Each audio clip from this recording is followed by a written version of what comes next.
फौजी पति अपनी ड्यूटी कर देश की सेवा कर रहा है और यहाँ उसका परिवार खतरे में है। उसकी पत्नी ने जब दो अज्ञात लोगों को घर के बाहर बैठे देखा तो टोक दिया। इस पर वो दोनों युवक मंगलवार तड़के उनके घर पर हथियार लेकर पहुंच गए। जब फौजी की पत्नी ने खिड़की से झांका तो दोनों बदमाश हाथ में कट्टा लिए हुए थे, इसलिए वो घर के अंदर ही रही, बाहर नहीं आई। उन्होंने तुरंत ही पुलिस को खबर दी। सुबह पुलिस मौके पर पहुंची और जांच पड़ताल की, लेकिन इस घटना से वो काफी दहशत में है। वारदात महाराजपुरा के आदित्यपुरम फेज 2 की है।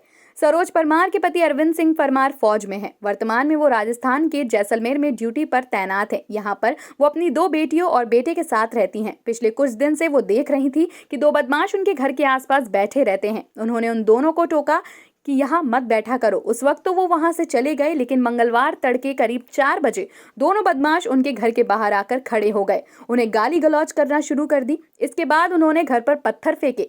आवाज आने पर सरोज और उनके बच्चे जाग गए। खिड़की से झांका तो बदमाश के पास हथियार भी थे।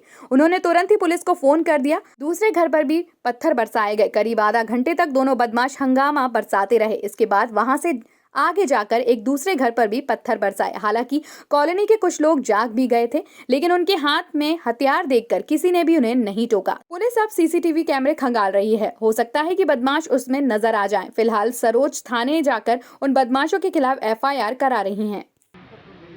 ये मामला इस प्रकार था कि कल रात 2 युवक पार्क में बैठे हुए थे, तो इस परिवार के द्वारा ये आपत्ति उठाई गई कि ये युवक किस प्रकार और कौन है। तो ये क्योंकि अज्ञात फिर प्रातःकाल इन 2 युवकों के द्वारा कुछ मीटर का तोड़फोड़ किया गया उनके घर में, तो इसमें त्वरित रूप में एक FIR दर्ज करा ली गई है महाराजपुरा थाने में। इसमें कड़ी धारा 427 भी कायम की गई है और इनका 151 भी किया जाएगा तहसीलदार से बात करके। जी हाँ, यह मकान एक फौजी का है जो कि अभी जयपुर में पदस्थ है। उसे भी हमने सूचना दे दी है और FIR क्योंकि कर ली गई है, अब इसमें आरोपियों को पहचान करके और उनका 151 भी किया जाएगा।